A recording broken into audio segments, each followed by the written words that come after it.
It's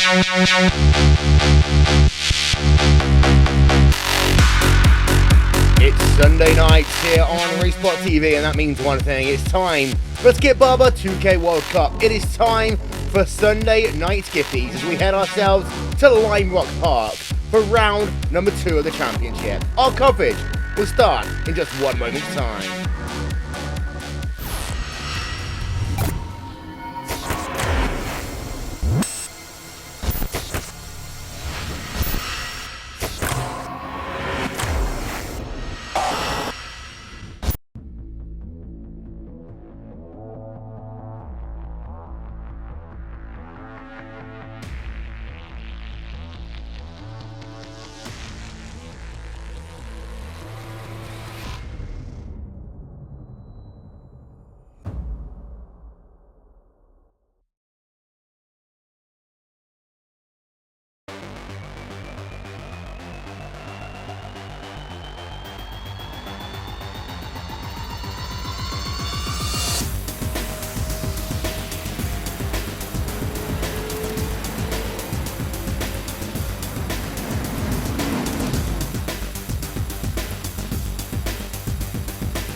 The NASCAR Peak Antifreeze Series powered by iRacing.com has officially begun.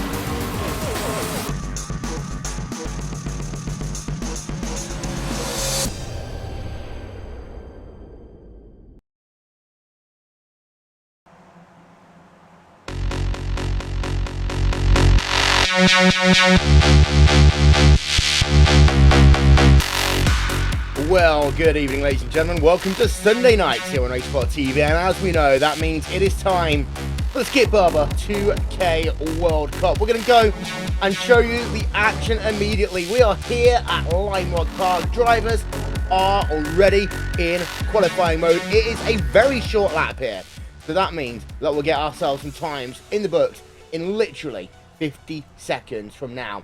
So we've got to pay attention then to a couple of drivers, as we do every time we're here on Sunday nights. Of course, first round of the championship, we had ourselves a run on the oval.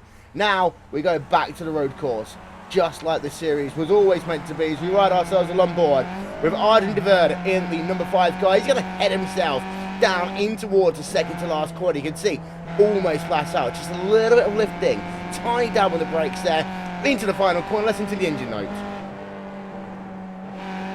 Lovely there, almost flat out once again, up to 180 kilometers an hour as he crosses the start finish line. That is a lap in the books for him. That's 58.394. He is currently top of the timing stands, but look on the left hand side of your screen, that is going to change very, very quickly. Some big names. Barber goes to the top of the timing stands. We're going to turn our attention now over to him.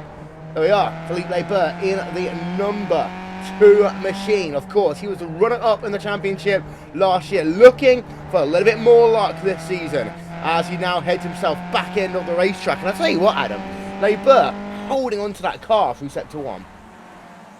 Yeah, very tough part of the racetrack to Sector 1, and then this part is, of course, even more tough as you have to go through this right-hander over the top of the hill. The car starts to get away from you as the rear wheels might just get off the ground, and now he heads into this penultimate corner on the lap. This 90-degree right-hander and then another 90-degree right-hander. Philippe Barber didn't have a good time on the oval last time out. He got 26th place, so pole position at the moment in qualifying. Let's see if he can improve on his time. A 58.193 across the line he goes, and he does a 58.129, so improves on his personal best, and he remains at the top of the qualifying tree. Yep, so it's now a case of can anyone go faster.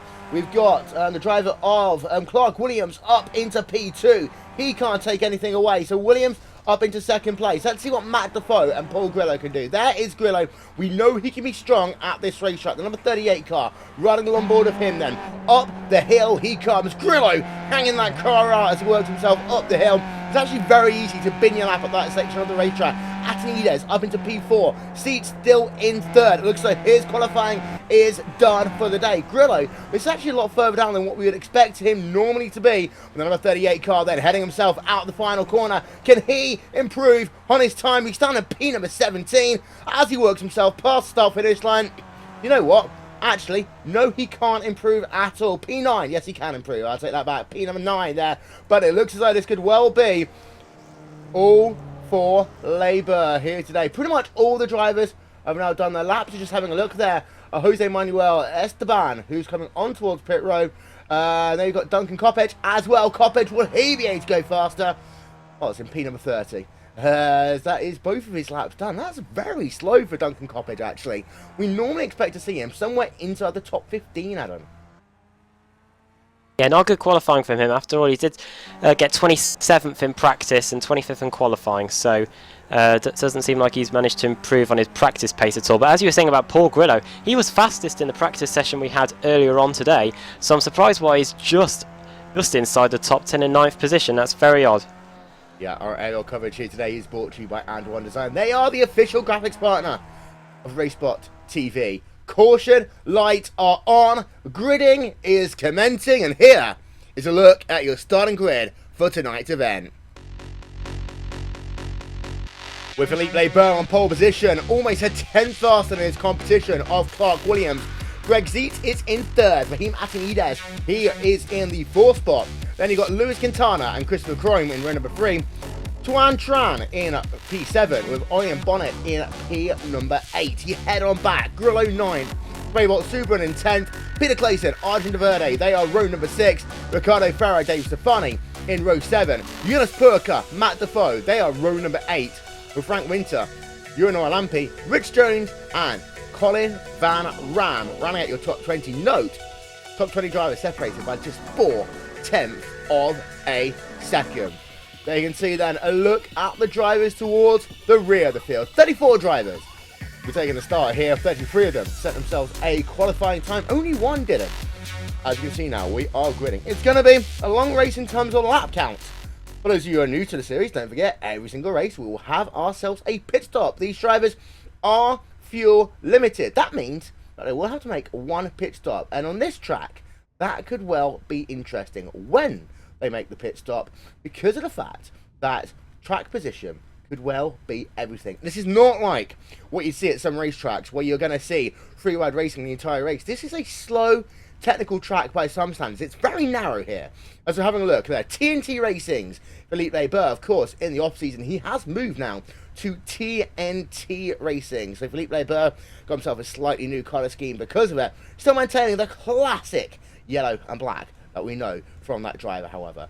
Most drivers are now on the starting grid, just waiting for one or two more. Waiting for Will Fisher, waiting for Mike McCormick. I don't think McCormick will be starting today's race. Waiting for Fisher, he is down in P number 12. But 40 laps here, gonna get underway at Lime Rock Park. Sunday Night Skippies is a go!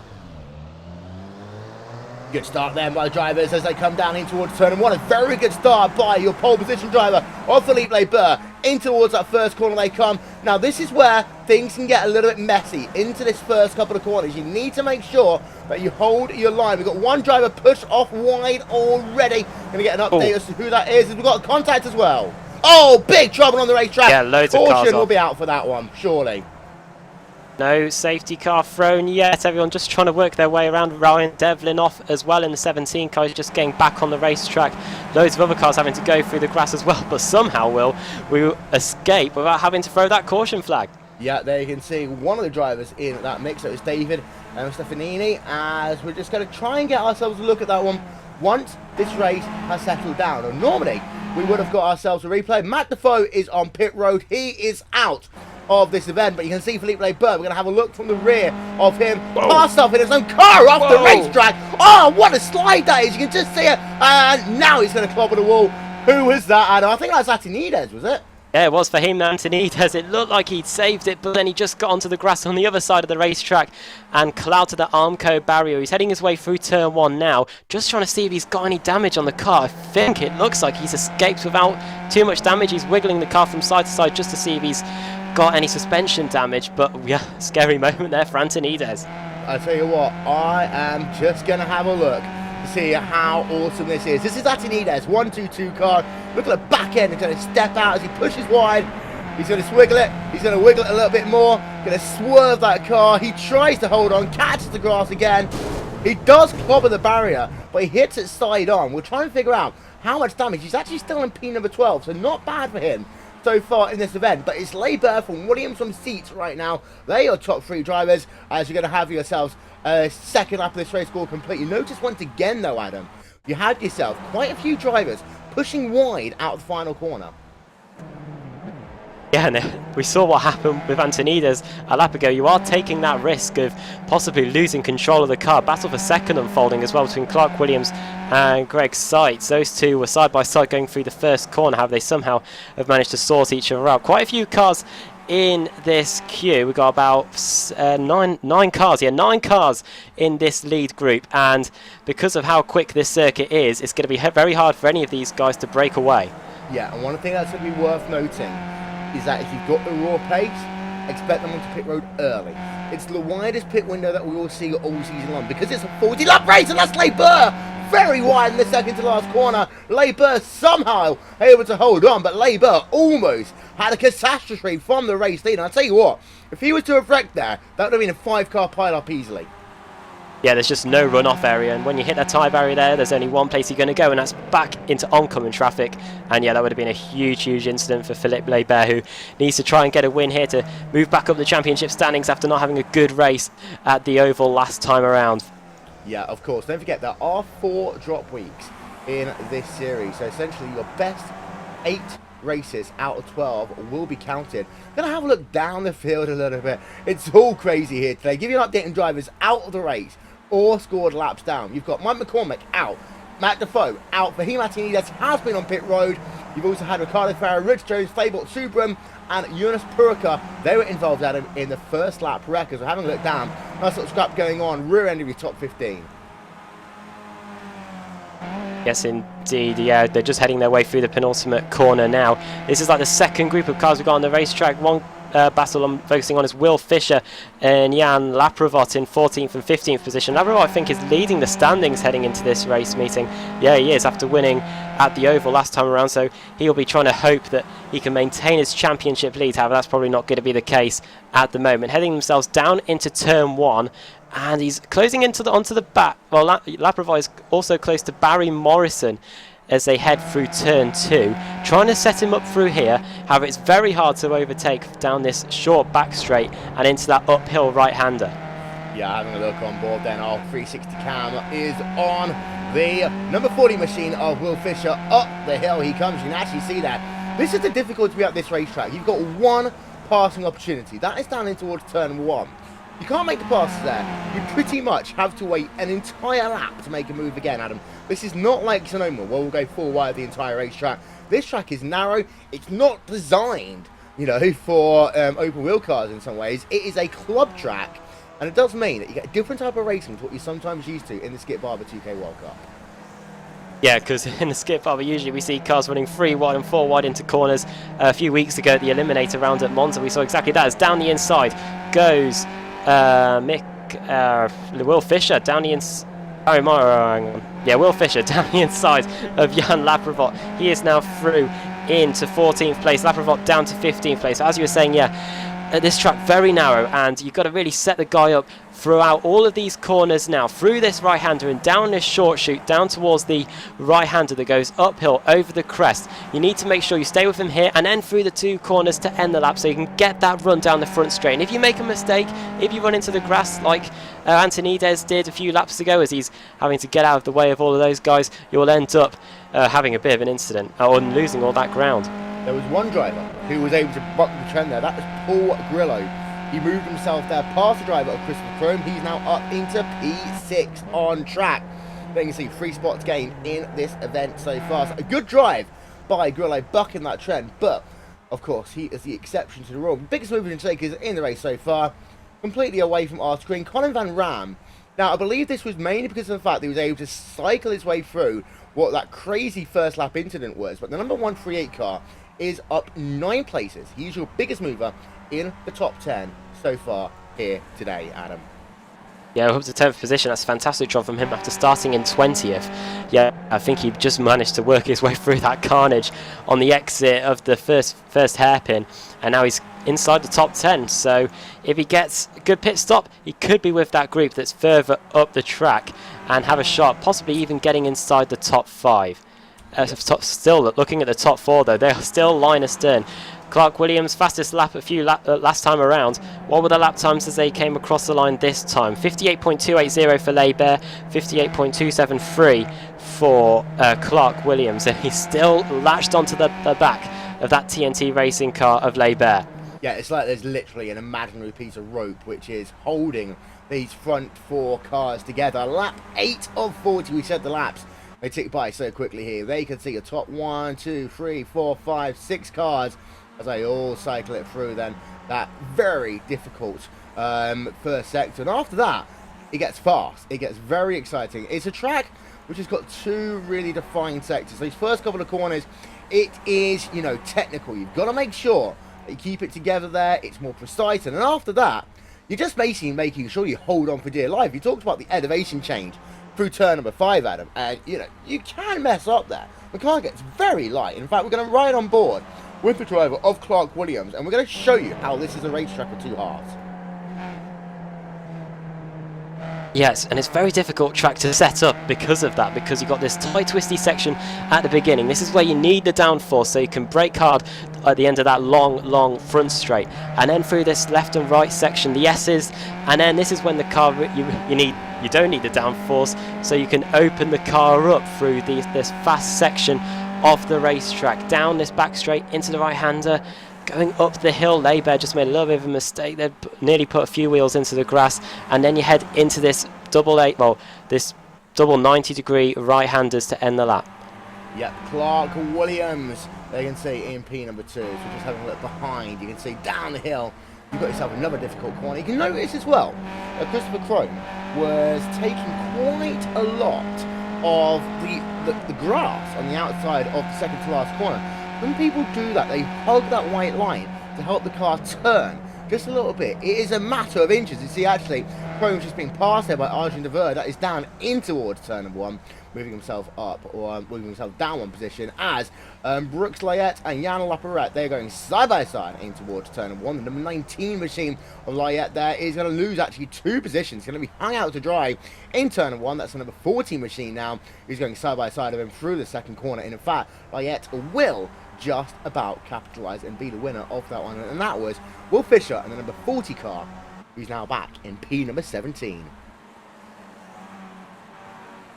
Yeah, Will Fisher starting in 28th place, so he too had a good start. The car behind him, Duncan Copperditch, really lost it completely through that right-hander, but just managed to hold on to it. This is a very intriguing battle inside the top 20. Look how close they are as they head through this right-hander to complete the lap. Laprovot could be under pressure if he makes a mistake, and he just puts nearly 2 wheels into the grass. Let's see if the car behind him of Brooks Lorette can get that slipstream down the front straight. However, it's just not long enough of a straight for the slipstream to be too much of a benefit. It's not, and you can see these drivers are literally nose to tail right now. They're just working themselves behind the trees. But we get a look then at our aerial coverage, and you can see just how close it is with these drivers as they head themselves through the inner section of this racetrack. And once they do that, they can let it rip once again. Out front, well, Barber's got himself a half-second gap right now. What's happening is Greg Zeitz is starting to put that pressure onto Clark Williams. But actually, Louis Quintana, in turn, is now putting the pressure onto Greg Zeitz. So we've now got ourselves a nice little scrap going on as these drivers come down to complete lap number 11 of 40 here. And it's allowing Barber to just stretch his legs a tiny bit out front now. Yeah, he started to lap quicker times than Clark Williams last time around, 0.4 of a second quicker, 58.1 compared to 58.5. And yeah, Greg Zeitz and Luis Quintana lapping quicker times than Clark Williams as well. So I think we could be about to see Philippe Labert start to stretch his legs at the front of the pack. 0.6 of a second is the gap between him and Williams in second position. At the same time, we've got a battle going on for 10th position, I think, between Colin Van Ram and Frank Winter. Yeah, you can just see there. I think that was Van Ram getting past the car of Winter, but it doesn't look over yet. Winter looking in the slipstream just a little bit down towards the uphill right-hander at turn 5. In front of them, yeah, very close indeed. Whoa, Van Ram nearly loses control of the car there, going over the top of the hill, and that puts Winter round to the back of him, and he makes a mess of that penultimate corner. Nearly has to go into the grass like Barber did a few laps ago. Now let's see if he can get that final corner set up as well. Winter has got a fantastic run on the exit here. He is in the slipstream. He pulls out of the slipstream as well. This could be a change of position heading into turn 1, Will. Yep, down it will come then. Winter will get the pass done over Colin Van Ram, sliding too wide through that first corner. And you can see now it's allowing Brian Dowell, who's been working on board with, to have a shot as well. Dowell will look to the outside as they come down in towards turn number 2. It might actually work out for Dowell because the next corner is a right-hander, but Dowell just can't make it work there. Gets cut off in turn number 3. Colin Van Ram will hold on to P number 11 just for the time being, but this is a lovely scrap going on. And see behind actually as well, they are really scrapping out in the rear end of your top 20. They are nose to tail to tail. This is a great group with about 7 drivers as we go back out front, and actually you can see Paul Grillo, Arjun de Verde, pretty much nose to tail, heading out the final corner, on board with Grillo, down in towards turn number 1. He's got the inside line. That is what you want at this racetrack. Past the positive sim racing car there of Arjun de Verde will go Paul Grillo. Grillo up into P number 6, Adam. Yeah, good move, similar to the move we saw at that point a lap ago. Out of the final corner, gets a good run down the front straight in the slipstream, pulls out the slipstream, and then a done deal down the inside into turn number 1. That's probably the best overtaking spot on the racetrack. At the same time, we've got a car off there. That is David De Stefanini in 31st position. He is able to not hamper anyone else's race as we head up the hill. Clark Williams nearly onto that tarmac runoff area, nearly put 2 wheels in the grass. He is starting to lose touch even more with Philip Labert. The gap nearly a second between the cars at the front of this pack. However, Greg Seat is still not doing enough really to really challenge Clark Williams at all, and in fact he's now coming under pressure from Luis Cantella as they head down the straight. Greg Seat's having to defend the inside now. Yeah, we just saw that, the replay of David Stefanini, and he just basically messed up turn number 1. That's why he was so far back. Now, pit window opens now. This pit window will be open for about the next 15 laps. So, unlike most tracks where we see everyone coming on towards pit road in the space of 3 or 4 laps, don't expect that to happen here today. It's the widest pit window that you will see all season long. And, of course, we had some strategy play out at Motegi a couple of weeks ago. We'll see strategy be a key beneficiary factor here today. People like Luis Cantilla, for example, he is stuck behind seats. He might try and use the pit window as a method of getting himself past Zeet, as it is now a 1 second gap between P1 and P2. Then a 1 second gap between P2 and P number 3. Labert is pulling away here. And then, in fact, Williams and Zeet is about 1 second. One other thing to note as well is actually we are going to have Zeet versus Quintana pretty much going to go side by side in towards turn number 1, right down to the inside. And it will actually be Quintana who moves himself up into P number 3.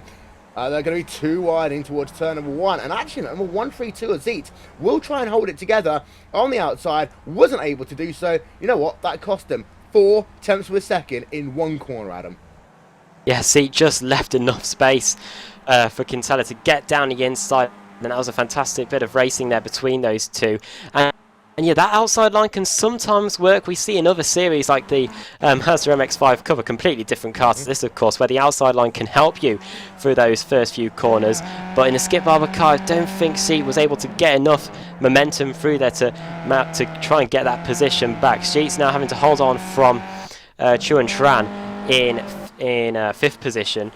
It's going to be interesting, of course, this pit window. We don't know how much speed these guys have due to them being stuck behind other cars. So once other cars go into the pits, that's when we can see their true potential and possibly even see a few changes of position. And speaking of changes for position, Sheets back down the inside of Luis Quintella through turn 1. And I think that might have caught him unawares because they are now going to be side by side down into turn 3, Will. Yeah, and you know what this is doing, though? It is costing them both time.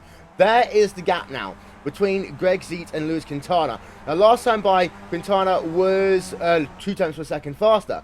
But if you have a look at the lap times between Quintana and Williams at last time by, 2 tenths per second, this lap will be about half a second slower for the number 144 car. they need to remember the fact that it's too early in some cases to battle. Felipe Bird now for 1.5 second advantage. We are going to ride on board then for the final corner with Clark Williams. And there you can see the gap, it's about 1.5 seconds as they come past the start-finish line right now. The gap backs are going to go side by side once again, down in towards turn 1. Let's go and have a look at it. Greg Z, Tran is actually just moved up from nowhere into fourth place right now. Grillo down into P number 5. Where's Tran come from?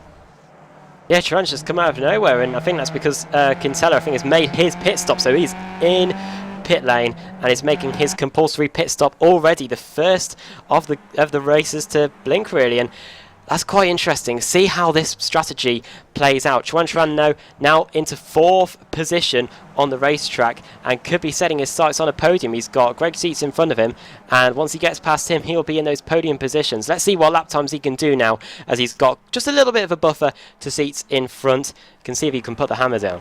Yeah, it'll be interesting to know what lap times Quintana can do as well. We saw there him coming out of pit road. To give you confirmation, by the way, of his pit stop time, he was able to do a 10.8 second pit stop. No one in your top 5, 6, 7, 8, 9 drivers coming on towards pit road this time by. But yeah, Quintana, the first driver to pit, we'll keep an eye out on what his lap times are when he stabilises in just a couple of moments' time. Lap number 19, we've got one more driver coming on towards pit road this time by. Going to ride on board of him. We can see it's very difficult pit road. Chris McGowan into the pits, Adam. Yeah, Chris McGowan into the pits now, using 17th position. Now he's just dropping down the places now as he makes that pit stop. See how long his one takes in comparison to Lewis Quintella. Quintella goes by. It is a 12.1 second stop, and we can see how long they are in the pit lane for. Quintella was 26.9 seconds in the pit lane, so that is a time to watch as well, how long they spend in the pit lane, because that effectively is the gap they need on the racetrack to make sure they stay in their particular position. Yeah, and it's interesting to note with Quintilla as well, the fact that he did pretty much come out into clean air, and that is what you want to do. The worst thing you can do in any situation when you pit early is come out into lap traffic as well. We've got ourselves a bit of a traffic jam right now. We're going to ride on board with Tran, the number 49 machine, heading himself on the exit of turn 1 into 2. And well, you can see 2 wide behind, and that is Andre de Verde trying to go side by side with Paul Grillo through turn number 1, through turn number 2. Not going to make it work. Felipe Bird, 2.5 second gap. And this is the thing. Leiber's now got traffic. He's going to have to find a way past. But this will help him for a lap as he gets a bit of a slipstream. And Leiber's going to take that wide line there. That's nicely done there by Leiber. But he would have got a bit of a draft that time by. Now he's broken the toe behind him.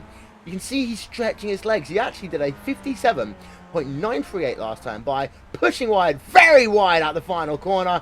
Once again, Leiber is ragged on this racetrack today. He is pushing like there's no tomorrow. 58.021 like last time by. Still faster than anyone else on the racetrack, though.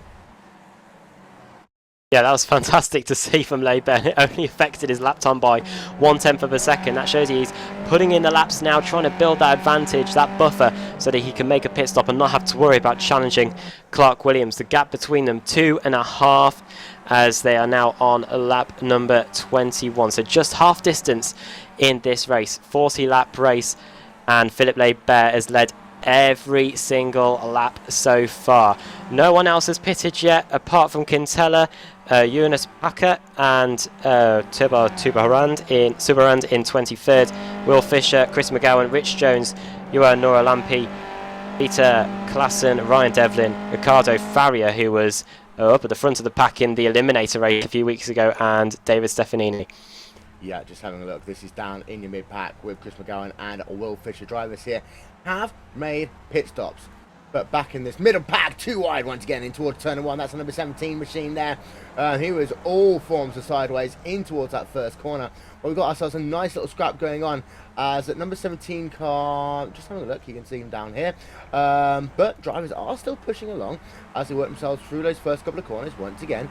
So there's Andre Verde running in P number 6 right now. And he has moved himself up 6 places since the start of this event, and he is trying to push forward. I expect pit road to be very busy in the next 2 laps, as there are a lot of drivers separated by pretty much no real estate at all. Gap out front, now 3 seconds, 1.7 seconds between Williams and Zeet. Then you've got the trainer drivers on board then with Paul Grillo. We've got one driver coming on towards pit road. You can see there him having to get out of the way and out. That cost him quite a lot of time actually, did Greg Zeet, as he had to pull out of what essentially is like coming out of the middle lane of the motorway, Adam. Yeah, and I know indicators on these cars, so no one knew what he was going to do. And thankfully, Paul Grillo and Chuan Tran did not run into the back of him. So Greg Zeet, who was in third position, has now come into the pits to make his compulsory pit stop. That now releases Paul Grillo and Chuan Tran to try and set some quick laps, so that when they make their pit stops, they could possibly try and leapfrog Greg. That was a slow pit stop though. A very slow pit start by Skip Barber 2K World Cup standards. That is not what you are going to want to do. Look at that, 14.5 seconds. That is not good. That is costing the chance, potentially, of getting a podium here today. It's just going to turn our attention, though, back to Le Burr. You can see he comes past the start-finish line again. Now, for Le Burr, he's in a very interesting situation here, as we've got more drivers coming on towards pit road. That is Iron Bonnet in the number 129 car, as he brings that car down to pit road speed. It's very slow pit road speed here. 70 kilometers an hour. That is literally like coming off the autobahn down onto a single lane road, as Bonnet is going to make himself that pit stop then. Only about half the field has pitted so far in today's event, but pit stop timer still ticking along, out and away there for Bonnet. It's a 12-second stop. You can see that 2 seconds faster than Greg Zeet, and that is going to manifest on the racetrack. We're going to see where Bonnet is in relation to Zeet. Well, you can see Quintana's already gone past, but there is Greg Zeet, and that is a noticeable gap towards the front of 3 seconds, and Bonnet was right there with Zeet. In fact, he was behind Zeet before he came on towards pit road. Yeah, it's just an appalling stop from Greg Zeet, and to be fair, Bonnet's pit stop time wasn't as good as Luis Quintana of a 10.9 a few laps ago, so we're yet to see some pretty good pit stop times. Aurelian Bonnet, yeah, 11.7, so 11.9, so not the quickest pit stop we've seen. Let's head back to the front of the pack. There we got Ivan Laprevolt into the pits as well. He's the only one inside the top 10 to make his pit stop this time around. We've got another car into the pits as well. Great battle though unfolding though for third position. Chuan Tran was in third position at the beginning of the last lap. He's now dropped 2 places and is now in 5th. Yep, as you can see for Laprevolt, it's going to be a pit stop time of about 12 seconds. Actually, it's a long stop, 14.9 seconds out and away. Well, that is not what he would have wanted at all. Let's have a look though. You can see that he just comes out ahead of a driver who I believe was a lap down. That was David Stefanini, indeed. But let's go back and have a look at Philippe Le Burr. Is he on pit road? Oh yes, he is on pit road this time by. So there you can see Philippe Le Burr is going to blink. Clark Williams looking as though he's going to blink as well. So this is where pit road is going to become a very busy place. And let's get a look then at above our aerial coverage. You can see in towards this pit stop, there is the driver of Philippe Le Burr. Just make sure you don't make any mistakes on your pit stop, and you might well have this race in the bag. Pit road, you got yourself your top 8 drivers, 10.8 second stop there. Great stop for Philippe Le Burr. Behind him, they are still filling up 12.8 seconds for Clark Williams. Let's see, Paul Grillo, 12.8 seconds. Arjun the third, 13.9 seconds. Now, Philippe Le Burr used to struggle on pit stops. It was basically the deciding factor of him losing a championship. This time around, this is going to help him win this race, because he's now got a 5.4 second advantage to anyone else in this field. Brian Dow has yet to pit, though, of course, in that number 6 machine. Well, let's have a look at the effective race order. The cars that have pitted, Philippe Le Burr maintains his lead, well, his effective race lead. We've still got Brian Dole still to pit. Clark Williams is effectively in 2nd position. Luis Quintana, though, he is now up into 3rd position with Paul Grillo in 4th. And Paul Malokas, he's now just dropped a few positions. Don't know whether that's as a result of a mistake, but he was in 6th, but he's now dropped down to 8th position. Brian Dole now on pit road, so that now means that everyone has made their pit stop, apart from, I think, Paul Malokas, who's now coming into the pits as well. So there you go, the pit stop cycle has occurred. Yeah, and here's an interesting point as well. It's actually going to be every lap led by the looks of it by Philippe Le Burr. He was able to get past the start-finish line before you were able to get driver onto the pit road. So Iron Bonnet, they can see him battling it out right now with Arjun the third as the drivers head themselves down in towards turn number 2 once again. 13 laps to go here on RaceSpotTV. We're just going to step aside for just one moment. We'll be right back.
Welcome back to RaceSpotTV side by side as they work themselves with Chris McGowan and Michael Lamarux. This is down in your mid-pack, P number 13 and P number 14. Don't forget, if you missed anything from round number 15 of the RaceSpot.com World Champion...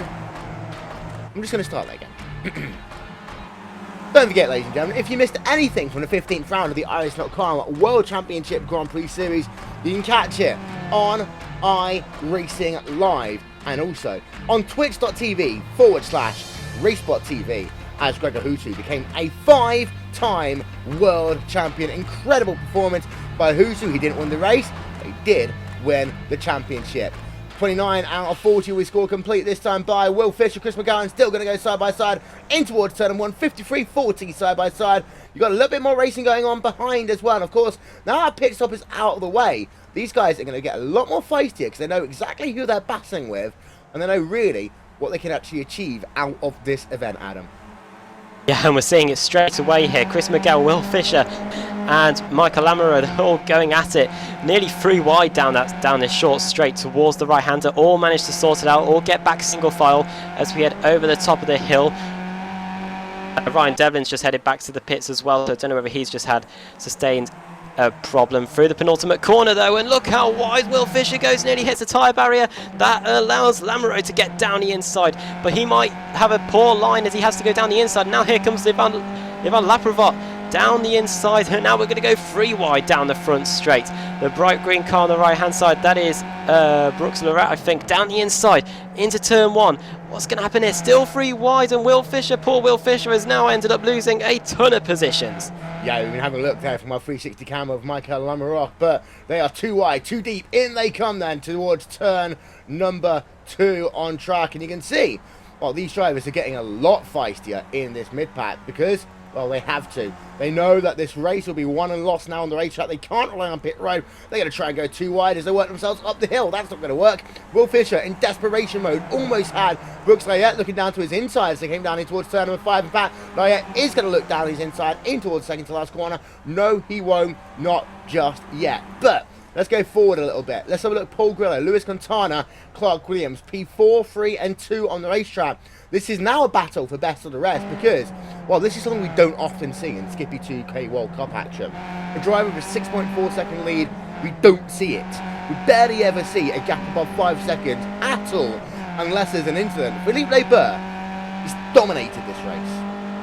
Yeah, he's acing the race so far, and he aced the race when it came into the pits as well. A fantastic stop from him, 10.7 seconds. We rarely saw that today. I think the only time that was quicker was, I think, Frank Winter, who did a 9.6 second stop. So fantastic stop in the pits for Philippe Leber, and that just allows him to increase his lead even more, 6.5 seconds. Now Clark Williams is going to be under pressure from Luis Quintela. Quintela, who was the first of the guys at the front of the pack to make their pit stop. He is now in the groove and is now trying to get past Clark Williams into turn 1. He's not going to get that move done around the outside, I don't think, and that's going to allow Paul Grillo to get down the inside. Has Grillo got alongside enough to get that position? I don't think Quintela's got any more say in that. No, he hasn't, and Paul Grillo is now up into the podium positions.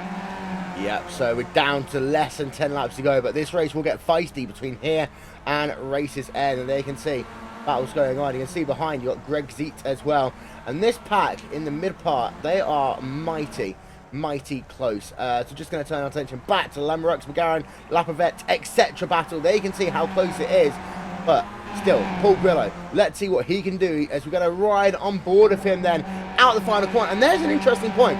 Williams wanted to dictate the flow there. He wanted to try and, I wouldn't say hold Grillo up, but make sure he was onto the gas pedal. And what he wanted to do, Grillo trying to go around the outside in towards turn number 1. Will he be able to make it stick? The answer to that question is going to be, you know what?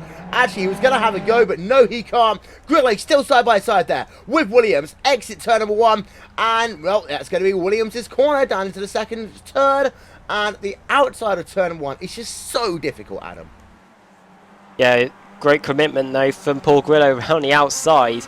Yeah, very difficult. So difficult to get a move done through there. Of course, you've got that concrete on the inside, and that really helps the car on the inside, and Paul Grillo tried to get it done, but he just couldn't get it done there. However, Clark Williams looks like he's struggling quite a bit. He's having to be on the defensive the last 2 laps through this part of the racetrack, especially through the final corner. Let's see what happens this time. They head through the penultimate corner now, down towards this right-hander, the final corner on the racetrack. Clark Williams again's going to have to go on the defensive. Grillo looks to the inside, no way through there, I don't think. He's now going to cut to the outside. Let's see if we can get the outside move done this time. Luis Quintela's just hoping that these two take each other out. Then he's there to take the spoils. Round the outside he goes. He's just not enough alongside Will to get that position round the outside. No, and arguably what you want to do is wait, because he's now going to try around the outside in towards turn number 2. You won't be close enough there either. And what Williams is doing is he's dictating the flow of traffic on the exit of that final corner. Therefore, Grillo has to wait to get onto the noisy pedal as you work yourself down towards turn number 1. And that's smart track position play there by Clark Williams. We're actually going to have a look from the rear of Williams right now. Going to be 6 laps to go the next time they come past the stripe. But you see Grillo starting to get frustrated. Quintana just still sitting there. And it's also interesting to know that actually Arjun DeVerde, Ollie and Bonnet, Greg Zeet are coming back into this one, because these guys are about 6 seconds off the pace right now. Yeah, Williams got a better run off the final corner that time, so he hasn't got Grillo all over the back of him. He's still going to try and go around the outside into turn 1. But as you were saying, yeah, still lapping very slowly indeed as Grillo makes a mess of that first corner. And that just hands third place to Quintela on a plate. Yeah, we're going to get ourselves another look at that one then from on board with Luis Quintela as well. The number 144 car was waiting for a mistake. And sometimes when you're at the rear of the train, that's what you do. You just sit there patiently. You understand your competitors' weaknesses, and you just wait until they make a mistake and you pick up the spoils. Quintana now up into P number 3 in the 144 car. And you can see Grillo just pushes so wide into that first corner.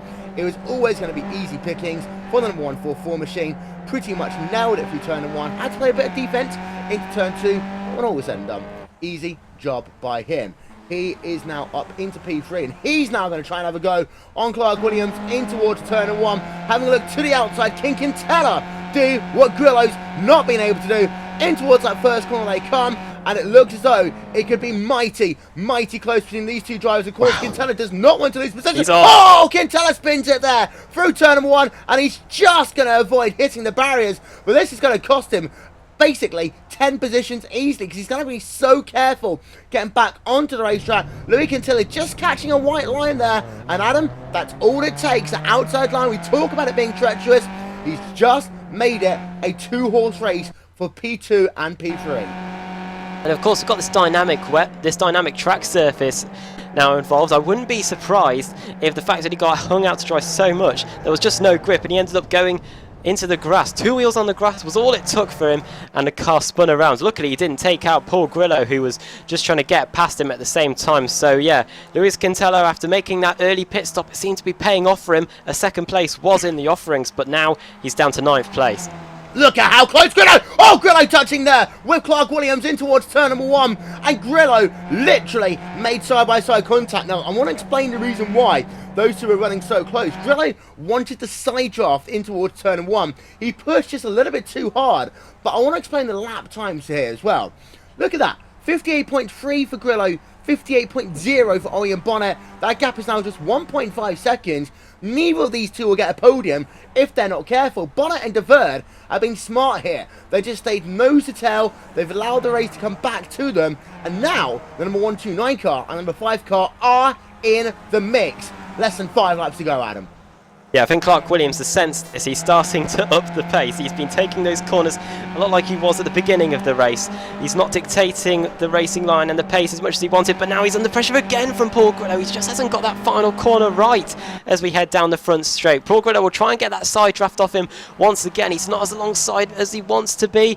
Can he get the outside line to work this time? Round the outside he goes, but Clark Williams positioning his car perfectly through turn 1 so that Paul Grillo cannot try and get that move done around the outside. But here comes De Verde and Bonnet. The gap between Grillo and De Verde is just now 1 second with 2.5 laps to go. Yeah, and I'll tell you one thing as well. De Verde he's just pounced at the perfect time. He is now ahead of Bonnet, and this could well be a fantastic finish.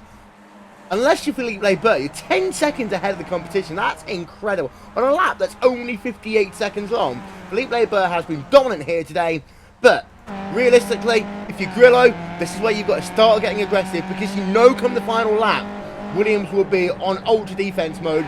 This is his chance to try and find a way of getting through. Grillo's nowhere near close enough though, in towards turn number 1, Adam.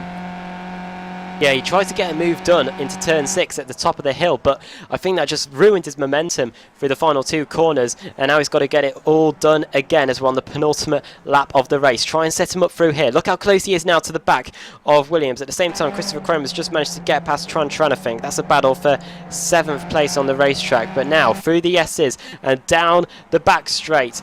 Grillo uses all of that curb on the inside, but there's just going to be surely no way through as we head through this right-hander over the top of the hill. He needs now to try and set him up through here, set him up through the penultimate corner, and then get at Clark Williams' weakness, which appears to be that final corner. Yeah, so let's ride on board then with Paul Grillo. The white flag is going to be out now for Philippe Labert. 1 more lap for him to go, but we're going to stick it on board with Grillo. If he's going to make a pass, he's going to have to do it now. The start-finish line is way too early to actually find a way past, but you can see Grillo's doing everything he can. He's looking inside. He was going to do a Ryan Hunter-Ray there, but then he goes to the outside, nowhere near close enough in towards turn 1, unless he's going to stalk and try and sling it up the inside in the middle part of this lap. But he is right behind Clark Williams. Yes, we haven't got a battle for the race lead, but this battle for P number 2 is absolutely incredible. It does look as though that battle will calm itself down for the time being. We know though that Grillo is a wily old fox. We know he can find gaps that don't always exist. Philippe Labert though has literally now got himself 1 more corner to go, and there has not been a victory as dominant as this in Skip Barber 2K World Cup in a very long time. It'll be Labert winning. We'll go back to have a look at Grillo versus Williams. Labert will win this race, but it's going to be a photo finish for P number 2. We're going to ride on board with Grillo. I don't think he's got it. He won't have the chance to go down to the inside. No, he won't.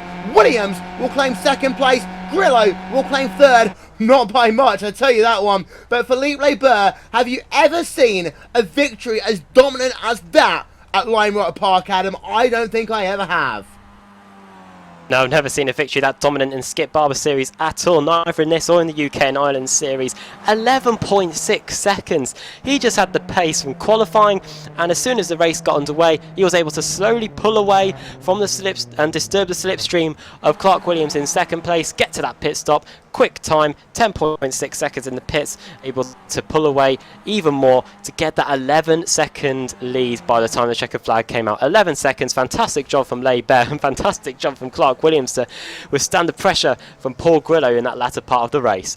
Yeah, what a drive by Philippe Labert here today. And we don't often give praise as high as that, but I want to run you through some little statistics before we run through your final race result. The fastest lap of the race here today was done by Philippe Labert. Pole position, Philippe Labert. Out of the 40 laps of this event, Philippe Labert led all 40 of them. That, ladies and gentlemen, is what we call the Grand Slam. You don't often get the opportunity to do that in any series. In a series as competitive as the Skip Barber 2K World Cup, remembering the fact he pitted before Brian Dull, but still had himself the opportunity to get himself to the race lead at the line. What a drive here today by Philippe Barber as we run you through your final race results.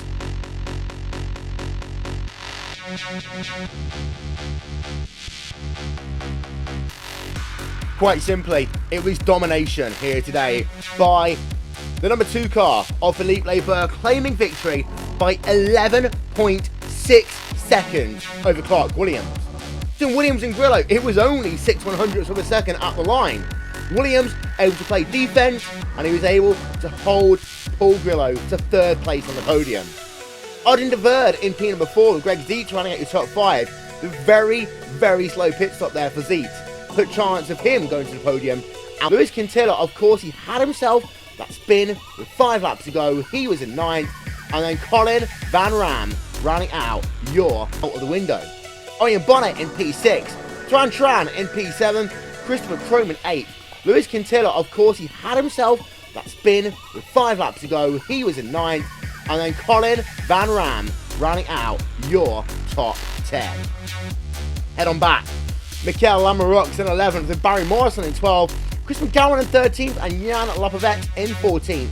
Will Fisher, Brooks Layette, Jose Manuel Esteban, Duncan Coppage, Ewan Olampi and Pete Clayton rounding out your top 20. There are the remainder of the results up on your screen. Notice 27 drivers finished on the lead lap. 2 drivers, and most of them got on the first lap of the race. I have to say, actually, Adam, very clean racing. And at this racetrack, we so often talk about the fact that you can just get a little bit too hot-headed. Force an issue that wasn't there. To have only 5 people out of today's race, showing incredible resilience by these drivers and incredible fair play as well. Yeah, we only really saw that incident at the start, and then about 2/3 of the way through the race, Luis Quintilla spinning around through turn 1. So great control by these guys in the Skip Barber cars. Usually expect to see thrills and spills in these series, but yeah, fantastic job. I don't think we had too many retirees from this race either, just about 4 cars or so. So yeah, fantastically driven by everyone in this field today, and that led to some great racing.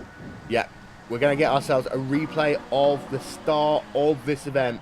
I'm going to show you what happened then down in the rear part of your field, trying to figure out what happened for you. But we want to keep an eye out on the likes of Matt Defoe, and this again happened down into the 1st and 2nd corners of the racetrack. You can just see there, we're having a look for my aerial coverage in towards turn number 1, and we'll just turn the camera around. You can see there back in, oh, the number 28 car, that was the what started it. Then you had 4 drivers involved, 2 positive sim racing drivers making contact with each other, but it's Flaybuilt Subaru who really started that one, Adam, and that was just the fact he seemed to have got loose in towards turn 1.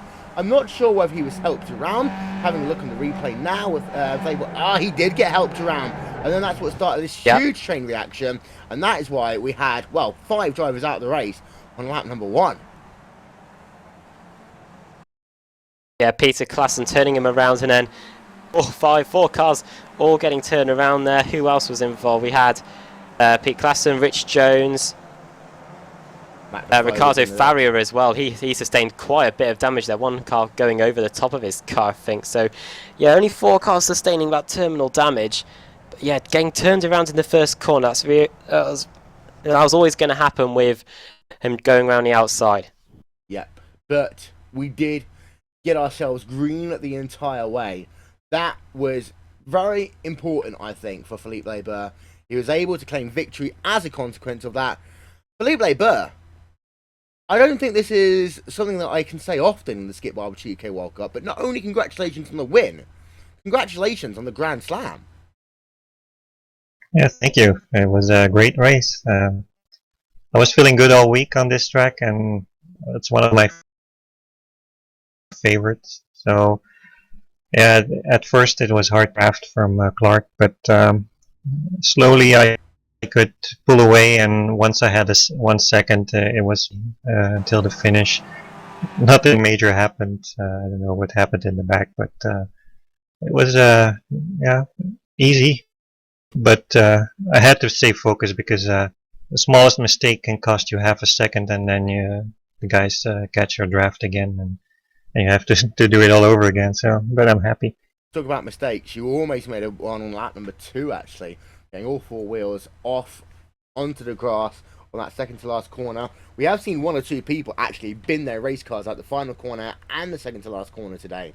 Just how close a limit you have to push on a racetrack that's only 57 seconds long, where literally every 100th of a second means something.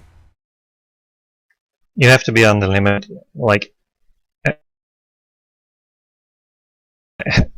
in every corner, because if you got your line wrong in just like how should I say, if you don't get the line right, it cost you 2 tenths, and on this track 2 tenths is like an eternity. It's like the difference between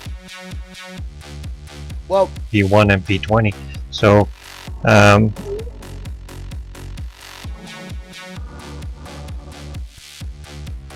as we say, we've got ourselves, for the first time in a very long time, the ability to call someone a Grand Slam winner.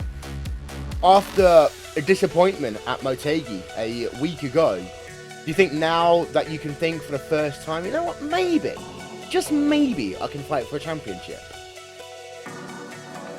yeah, of course, that's what I said last week. This season, I want to win the championship.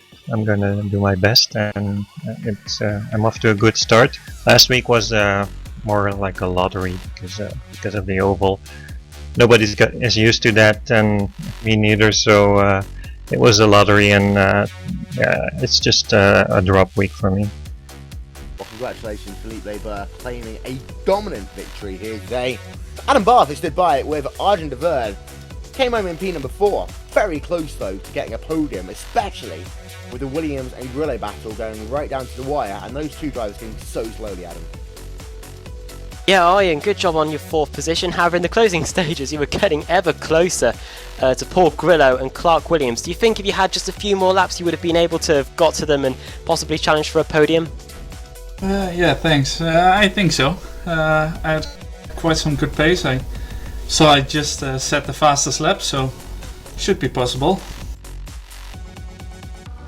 After the oval at Twin Ring Motegi, we head to Lime Rock Park this week. How much more of a challenge is it from racing on the flat-out oval to this racetrack? Well, I actually screwed up on the oval a lot, and I'm not an oval guy, I guess, and I like this much more. Although at the beginning of the week I was quite off pace, but yeah, today I found some and good challenge.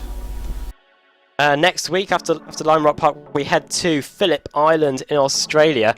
Different tests once again. Very difficult corners to have for this Skip Barber car.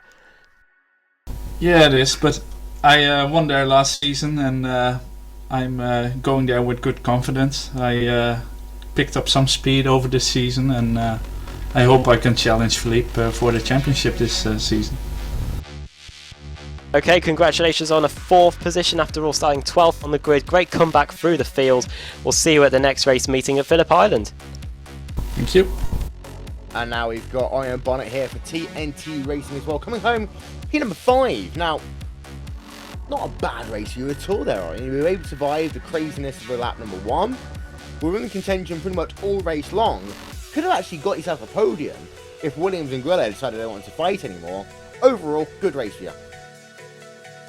Yeah, no, very happy. You know, that's 2 TNT Racing cars in the top 10 with Philippe having joined the team. So I'm very, very happy about that. Now he's going to have the lion's share of the TMT limelight. But it was a good race. It was all about the pit stop strategy for me. I was happy to concede a couple places in the madness of the first couple laps.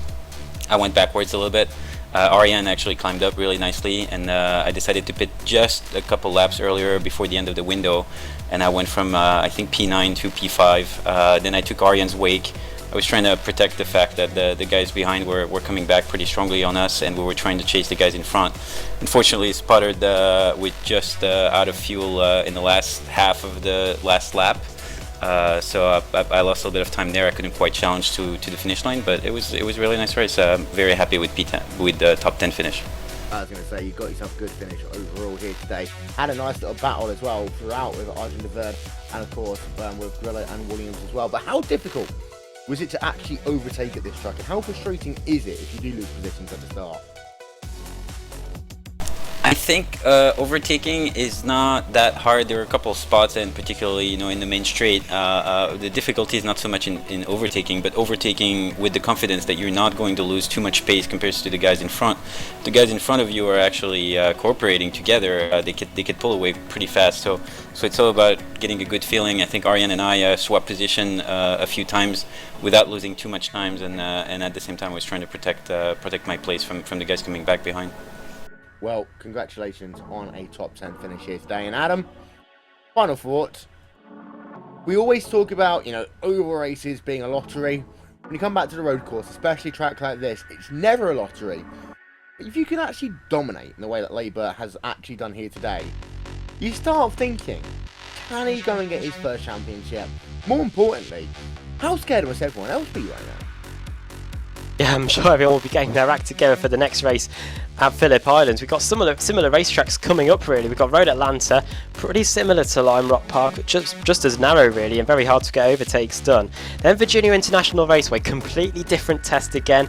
Oran Park Raceway in Australia, very undulating course. So there's going to be more variety as the season goes on, and I'm sure the other drivers will be hoping that variety is what will help them close that gap to Philippe Laibert. Yep. I have to say, what a great job here. So by number 2 here today. Don't forget, ladies and gentlemen, tomorrow night we do it all over again. For Club UK Ireland, Monday Night Skippies into Port of Shelter.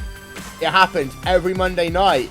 We go skip Barber racing with some of the greatest drivers from Club UK and Ireland. It is right here on your home of open wheel racing, RaceSpotTV. That, though, is all we have time for here today, with the exception of just saying this. Hi, Cam! Hi, Will! There we are. Well, thank you very much, ladies and gentlemen, for being a part of Sunday Night Skippies once again here on RaceSpotTV. Don't forget, we are your home of some of the biggest sim racing series in the world. We've got yourselves, of course, coverage of the RS.com World Championship Grand Prix Series, V8 Supercars every Monday morning. We've got ourselves Monday Night Skippies, we've got ourselves a Neo Endurance Series, the Gathering of Tweakers Endurance Series, and in October, we have not one, but 2 incredible events in the RS.com Road Warrior Series, the RS.com Petit Le Mans, and then also the King of the Mountain will be determined with the RS.com Bathurst 1000. That's all we got time for today. This has been a RaceSpotTV presentation of Sunday Night Skippies, the Skip Barber 2K World Cup from Lime Rock Park. Myself, Will Vincent, from Adam Bath, we shall talk to you all next time. Bye-bye.